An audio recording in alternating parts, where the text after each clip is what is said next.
Hello दोस्तों, कैसे हैं आप सभी लोग। आप सभी का स्वागत है फिर से हमारे चैनल नॉलेज वाईजी पर। मैं हूं आपका दोस्त समित कुमार, लेकर आया हूं आपके लिए एक और न्यू इन्फॉर्मेटिव वीडियो लॉ से संबंधित।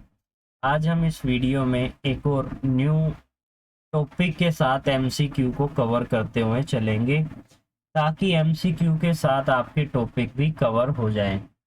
आज मैं इस वीडियो में सीआरपीसी के एमसीक्यू को कवर करने वाला हूं और उससे रिलेटेड जो भी टॉपिक जो है उस क्वेश्चन से निकल कर आता है उसे भी मैं इस वीडियो में डिस्कस करने वाला हूं। साथ ही मैं ये कहना चाहता हूं, अगर आपने अभी तक हमारे चैनल को सब्सक्राइब नहीं किया है तो चैनल को सब्सक्राइब कर दीजिए, क्योंकि सब्सक्राइब करने से आपके हमें मोटिवेशन मिलता है। हम और अच्छी तरीके से जो है कंटेंट को तैयार करने की कोशिश करते हैं। आप हमें रिकमेंड कर सकते हैं कि किस तरीके से हम अपनी आप को और कितना सुधारें, यानी कि आप हमें कमेंट करके बताइए कि किस तरीके से और अच्छी तरीके से, या किसी नए टॉपिक पर अगर आप वीडियो चाहते हैं तो आप हमें कमेंट कर सकते हैं। बात करते हैं हमारे आज के टॉपिक की, तो स्टार्ट करते हैं। सबसे पहला हमारा एमसीक्यू। सबसे पहला एमसीक्यू हमारा क्या कहता है कि कब पुलिस जो है रजिस्टर्ड करती है किसी केस को, यानी कि जब भी कोई कॉग्निजेबल ऑफेंस होता है। कॉग्निजेबल ऑफेंस क्या होता है इसके बारे में भी अब आपको पता होना चाहिए। कॉग्निजेबल का मतलब होता है हिंदी में संज्ञेय अपराध। कॉग्निजेबल ऑफेंस मतलब कि संज्ञेय अपराध, ऐसा अपराध जिसमें कि पुलिस आपको अरेस्ट कर लेती है बिना मजिस्ट्रेट के ऑर्डर के। बिना मजिस्ट्रेट के ऑर्डर के पुलिस के द्वारा किसी भी पर्सन को किसी अपराध में जब पकड़ लिया जाता है तो उसे हम कॉग्निजेबल ऑफेंस कहते हैं।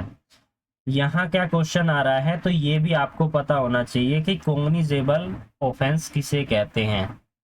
अब बात करते हैं कि कोई भी कॉग्निजेबल ऑफेंस हुआ है उसके संबंध में आपको क्या करवाना है, उस केस को रजिस्टर्ड करवाना है। तो पुलिस ऑफिसर उस केस को इन सभी में से किस सेक्शन के अंदर रजिस्टर्ड करेगा?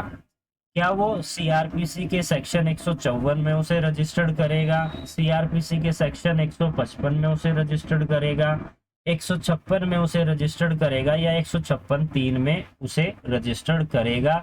ये आपका क्वेश्चन है। इसका सही जवाब है उसका जो रजिस्ट्रेशन किया जाएगा, यानी कि हम नॉर्मली अगर हम अपनी भाषा में कहें तो एफआईआर की सेक्शन में रजिस्टर्ड की जाती है।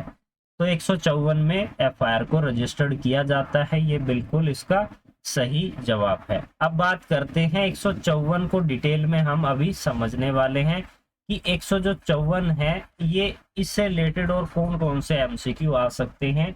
तो चलते हैं 154 पर।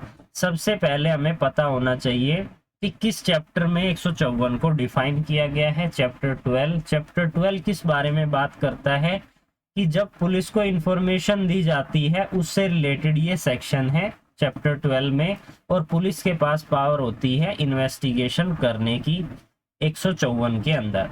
154 क्या कहता है कि कॉग्निजेबल ऑफेंस में इंफॉर्मेशन जब दी जाती है तो उसे 154 के अंदर शामिल किया जाता है। इसके रिगार्डिंग और कौन कौन से क्वेश्चन बन सकते हैं वो हम इस सेक्शन को डिटेल में पढ़कर समझेंगे।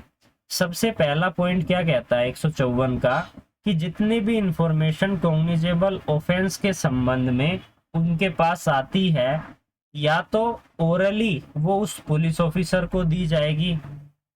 ओरली देने के बाद वो क्या करेगा, पुलिस ऑफिसर उसको लिखेगा, रिटन डाउन करेगा, और साथ ही उसे पढ़कर सुनाया जाएगा उस इंफॉर्मेंट को। यानी कि मैं इंफॉर्मेशन देने गया हूं किसी कॉग्निजेबल ऑफेंस की, मैं एफआईआर दर्ज करवाना चाहता हूं, तो पुलिस ऑफिसर क्या करेंगे, जो मैं बता रहा हूं उसे क्या करेंगे, वो लिखेंगे, या आप खुद भी उसे लिख कर दे सकते हैं, वो आपको भी बोल सकते हैं, लेकिन वो खुद भी लिखेंगे। अगर आप कहते हो तो वो आपको मना नहीं कर सकते हैं, और जो चीज लिखी गई है वो आपको पढ़कर सुनाएंगे।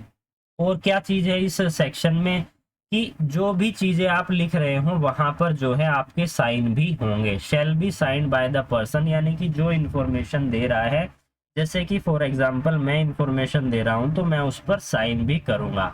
ऐसा करने के बाद वो क्या करेंगे, वो उसे अपनी बुक के अंदर जो है उसे रजिस्टर्ड कर लेंगे। अब बात करते हैं इसके प्रोवाइजियो की, कि प्रोवाइजियो क्या कहता है।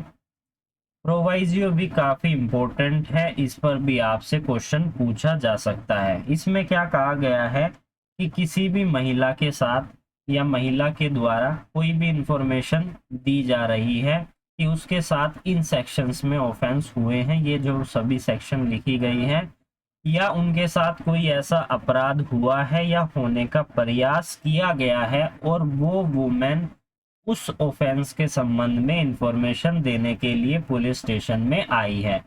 तो यहाँ पर ऐसी इंफॉर्मेशन जो है रिकॉर्ड की जाएगी केवल पुलिस जो है वुमेन पुलिस ऑफिसर के द्वारा, या फिर कोई वुमेन ऑफिसर होगी वो ही वहां पर ऐसी इंफॉर्मेशन को रिकॉर्ड करेगी। अब बात करते हैं, इसमें एक और इम्पोर्टेंट प्रोवाइजियो दिया गया है जो कि इस पर भी क्वेश्चन आपसे पूछा जा सकता है। यहाँ पर क्या है कि कोई भी ऑफेंस हुआ है किसी पर्सन के अगेंस्ट इन सभी सेक्शन में। सेक्शन कौन कौन सी है? 154, 154A, 154B, 154C, 154D, 176, 176A, 176AB, 176B, 176C, 176D, 176D A, 176DB, 176E और 509 IPC के अगर किसी भी पर्सन के अगेंस्ट इन सेक्शन के अंदर ऑफेंस कमिट होते हैं और वो इंफॉर्मेशन देने के लिए आता है और वो पर्सन टेम्पररली या फिर परमानेंटली मेंटली अनफिट है, डिसेबल है, यानी कि हम उसे कह सकते हैं वो अपंग है, मेंटली उसका काम नहीं कर रहा है कि वो किस तरीके से ऐसी इंफॉर्मेशन देगा, तो ऐसी इंफॉर्मेशन जो भी पुलिस अधिकारी होगा उसके द्वारा उस पर्सन के रेजिडेंस पर यानी घर पर जहां वो रहता है वहां पर रिकॉर्ड की जाएगी, या फिर जैसा कन्वीनियंट हो उस पर्सन की चॉइस के अनुसार, यानी कि उसकी इच्छा के अनुसार जो उसे सही लगे, साथ ही उसको हेल्प करेगा कोई भी स्पेशल एजुकेटर या इंटरप्रेटर, यानी कि वो मेंटली फिट नहीं है, इसी कारण से उसकी सहायता के लिए एक पर्सन जो कि स्पेशल एजुकेटर है, ऐसे केसेस में अगर कोई मेंटली या फिजिकली डिसेबल है तो वो भी वहां पर मौजूद हो सकता है, उसकी प्रेजेंस में इंफॉर्मेशन दी जा सकती है।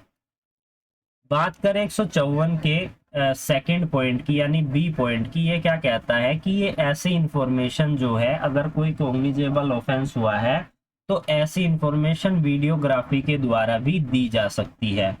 थर्ड यानी कि सी पॉइंट क्या कहता है कि कोई भी पुलिस ऑफिसर जो कि किसी पर्सन की स्टेटमेंट रिकॉर्ड करता है और ऐसी स्टेटमेंट रिकॉर्ड की जाएगी किसके द्वारा? जुडिशियल मजिस्ट्रेट के द्वारा, अगर वो स्टेटमेंट रिकॉर्ड हो रही है इस सेक्शन के अंदर, सेक्शन 154 के सब सेक्शन 5A के क्लोज ए के अंदर ये यहाँ पर मेंशन किया गया है। जितनी जल्दी हो सके ऐसी स्टेटमेंट पुलिस ऑफिसर के द्वारा मजिस्ट्रेट के समक्ष उसे ले जाया जाएगा और उस पर्सन की स्टेटमेंट कराई जाएगी।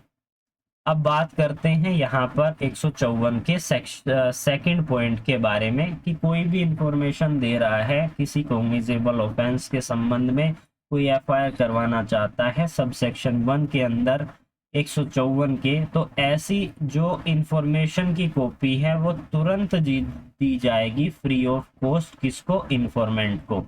इन्फॉर्मेंट को दी जाएगी जो इंफॉर्मेशन दे रहा है।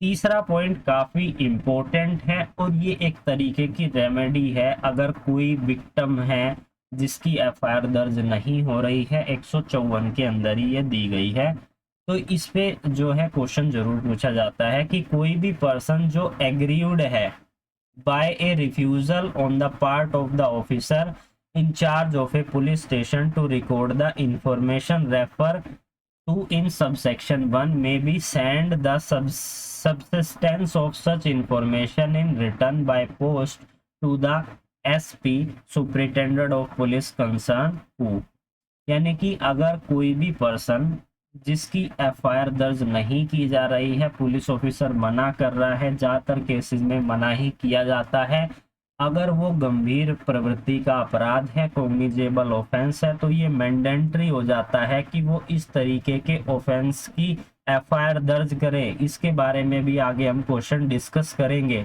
इस पर एक लैंडमार्क केस है, यानी कि आप उस लैंडमार्क केस को बता सकते हैं पुलिस को कि ये केस है, अगर आप एफआईआर दर्ज नहीं करते हैं तो ये आपके लिए सही नहीं होगा। साथ ही अगर वो पहले एफआईआर दर्ज नहीं करता तो पहले आपको क्या स्टेप लेना है कि आपको ऐसी इंफॉर्मेशन, ऐसी कंप्लेंट किसको देनी है, एसपी को देनी है, सुपरिटेंडेंट ऑफ पुलिस को देनी है। अगर कॉग्निजेबल ऑफेंस होता है तो या तो वो खुद करेंगे उस केस की इन्वेस्टिगेशन, या फिर किसी पुलिस ऑफिसर को जो है डायरेक्शन देंगे कि तुम इस तरीके के ऑफेंस की जो है एफआईआर दर्ज कीजिए। इन्वेस्टिगेशन भी करने के लिए बोल सकते हैं ताकि उन्हें पता चले एक्चुअली कॉग्निजेबल ऑफेंस हुआ है कि नहीं हुआ है। इसलिए तो ये आपके लिए एक रेमेडी भी है। इसके अलावा यहाँ पर एक और रेमेडी है, अगर यहाँ से भी अगर आपका काम नहीं चलता है तो 156(3) के द्वारा आप मजिस्ट्रेट के पास जो है क्या कर सकते हो, डायरेक्ट अपनी कंप्लेंट डाल सकते हो। और मजिस्ट्रेट साहब क्या करेंगे, डायरेक्शन देंगे, ऑर्डर देंगे किसको, पुलिस ऑफिसर को। पुलिस ऑफिसर को क्या देंगे, डायरेक्शन देंगे, अगर उनको लगता है कि कॉग्निजेबल ऑफेंस बन रहा है। अब बात करते हैं सेकंड एमसीक्यू के बारे में। सेकंड एमसीक्यू रिलेटेड है, काफी इंपॉर्टेंट है, इसको आपको याद रखना है कि कोई भी पुलिस ऑफिसर बाउंड है एफआईआर को रजिस्टर्ड करने के लिए अगर कोई भी कॉग्निजेबल ऑफेंस कमिट होता है। ऐसे संबंध में पुलिस ऑफिसर के पास इंफॉर्मेशन आ रही है कि उनको एफआईआर रिकॉर्ड करनी है 154 के अंदर, तो सुप्रीम कोर्ट के द्वारा इन सभी में से किस केस के अंदर यह कहा गया था कि ये मैंडेटरी है एफआईआर रिकॉर्ड करना। तो यह इंपॉर्टेंट और लैंडमार्क केस है ललिता कुमारी वर्सेस स्टेट ऑफ यूपी का। अगर आप चाहते हैं मैं इस पे सेपरेट वीडियो बनाऊं ललिता कुमारी वर्सेस स्टेट ऑफ यूपी पे, तो आप हमें कमेंट करके बता सकते हैं। अब बात करते हैं अगले क्वेश्चन के बारे में। नेक्स्ट क्वेश्चन क्या है हमारा कि इन्वेस्टिगेशन किसके द्वारा कंडक्ट की जाती है। बहुत ही सिंपल क्वेश्चन है, आपको अवश्य इसका जवाब पता होगा।